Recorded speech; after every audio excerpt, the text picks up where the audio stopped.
Every year, something quietly predictable happens to charities almost everywhere. A large share of all the giving that will happen across an entire 12 months arrives in the final few weeks. Roughly from the last week of November through the Giving Day, many people now call Giving Tuesday, and on toward the end of December. People are thinking about generosity. The calendar year is closing, and in some countries the tax year closes with it. If your charity does nothing deliberate during those weeks, you are not being neutral. You are quietly opting out of the busiest giving window of the year. This video is about opting in, calmly and well, with a simple year-end campaign a small team can actually run. No agency, no manipulative countdown clock, no guilt. Just a clear goal, one honest story, and a steady sequence of messages that treats your supporters like the thoughtful people they are. One honest note before we begin. This channel is educational only. I am not affiliated with or endorsed by any platform, payment provider, or program, and nothing here is an official partnership. Nothing in this video is legal, tax, or compliance advice, and the details of giving days and tax deadlines differ from country to country. So always confirm the current specifics with an official source before you rely on them. Why the year ends big? Let us start with why this window exists. Because understanding it keeps you honest about how you use it. Several ordinary forces line up at the end of the year and point in the same direction. The holidays put generosity and gratitude on people's minds. Many workplaces run their own giving drives. In countries where donations affect the tax year, some supporters give before a deadline for practical reasons. And the now familiar Giving Day early in the season gives everyone a shared moment to act together. None of this is manufactured by clever marketing. It is a real seasonal rhythm, and your job is simply to be present and clear while it is happening, not to invent false pressure on top of it. A fair warning though, because so many charities are active in these weeks, inboxes get crowded and attention is thin. That is not a reason to shout louder. It is a reason to be more specific, more human, and more respectful than the noise around you, so that your one clear message lands while the generic ones wash past. Start with a goal and a story. Before you write a single message, decide two things: what you are raising for, and the story that makes it real. Set one specific, believable goal rather than a vague hope for more. A concrete number tied to something people can picture works best, such as funding a set number of meals, a season of a program, or a piece of equipment your work depends on. A goal like that lets a supporter see exactly what their gift does, and lets you show honest progress as the weeks go by. Then choose one real story that carries the goal. Not statistics, not your whole mission at once, but a single moment where your work made a difference to one person or one community. Get clear, informed permission before you use anyone's name, photo, or words, and handle their details with care. Treat the personal data of the people you serve and of your donors as something you are trusted to protect, not something to spend. If a story cannot be told respectfully, choose another one. A goal tells people what you need. The story tells them why it matters. You want both, and you want each of them small enough to hold in a single sentence. Warm up before you ask. Here is the mistake that quietly sinks many year-end campaigns. The charity goes silent for months, then suddenly appears in late November asking for money. To the supporter, that feels less like a relationship and more like a knock on the door from someone you only hear from when they want something. So spend the weeks before your campaign warming up, not asking. Send one or two messages that give before they request anything. Share what this year made possible. Thanks to people like the reader. Tell a short version of your story. Remind them, gently, who you are and what you stand for. A warm-up message can be as light as this: before we ask for anything this season, we wanted to show you what last year made possible, and to say thank you. If your list has gone quiet, this is also the moment to reconnect honestly, and to make sure the people hearing from you actually chose to. The goal of the warm-up is simple. By the time you make your first real ask, the reader should already feel reminded, appreciated, and a little bit proud to be connected to you. An ask that lands on top of goodwill performs completely differently from one that lands on top of silence. The campaign sequence. Now the campaign itself. Think of it not as one big blast, but as a short considerate sequence spread over the giving weeks. A workable shape for a small team looks like this. Open on or around the season's shared giving day with your first clear ask, built entirely around that one story and one goal. A week or so later, send an update. Show the progress so far, thank the people who have already given, and invite those who have not.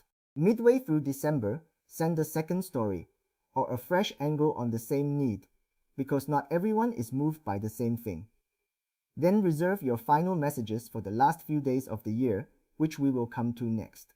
Alongside the emails, run a lighter thread of social posts drawn from the very same story and goal, so the two channels reinforce each other instead of competing. Keep every message honest and specific. Say what the money does, show where you are against the goal, and make the next step obvious with a single clear link to give. To make this concrete, your first email might open plainly. Something like this. This year we want to fund 300 warm meals before the year ends. And here is the one family who showed us why. No hype, just the goal, the story, and the ask, in that order. You are not trying to be everywhere. You are trying to be consistent, clear, and easy to say yes to, a handful of times, over a few weeks. The final day's push, the end of the campaign, matters more than any other part. Because this is where real urgency lives, and where the temptation to fake it is strongest. Resist the fake version. Do not invent a bonus that does not exist, a countdown that resets, or a scarcity that is not true. You do not need to. You already have the most honest deadline there is. The calendar year genuinely ends, and for some supporters the chance to have their gift counted in this year ends with it. That is real, so you are allowed to name it plainly. In your last messages, remind people the year is closing. Restate the goal and how close you are, and make giving take as few clicks as possible. It is completely fair to send a message on the final day itself, and even a short, kind reminder in its last hours, as long as everything you say is true. A fair closing note might read simply, "There are 2 days left in the year, we are 80% of the way to our goal, and your gift before the 31st still counts toward it." Every word of that is true, which is exactly why it works. Ethical urgency is just honesty about a real deadline, delivered with respect.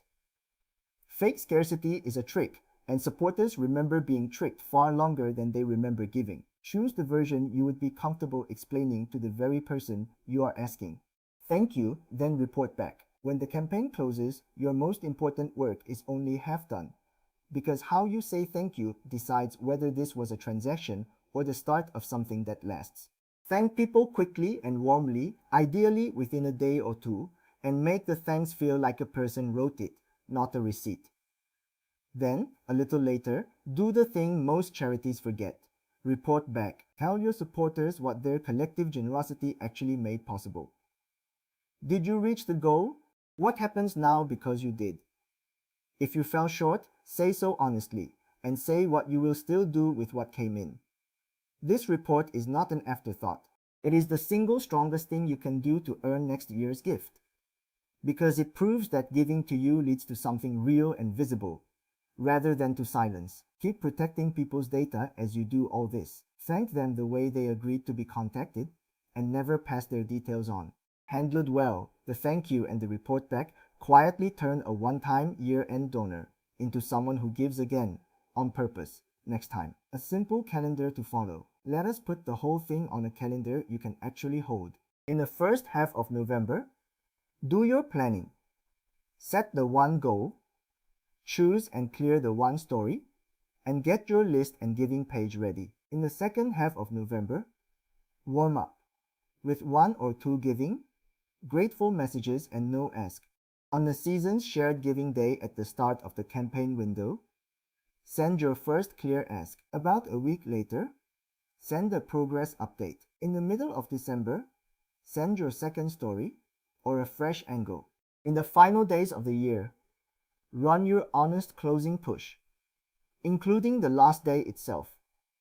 And in the first week or two of January, send your thank you and your report back. That is the whole thing. A handful of planned messages across about 8 weeks, each one built from the same single goal and single story. It is light enough for one person to run alongside everything else, and structured enough that nothing important gets left to the last minute. Quick recap, let us pull it together.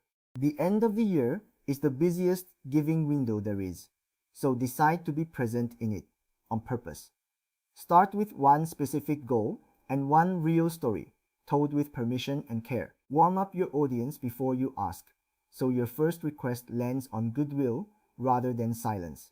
Run a short, considerate sequence of emails and matching social posts, each one clear about what the gift does and how to give. Save real urgency for the genuine year-end deadline and never manufacture a fake one.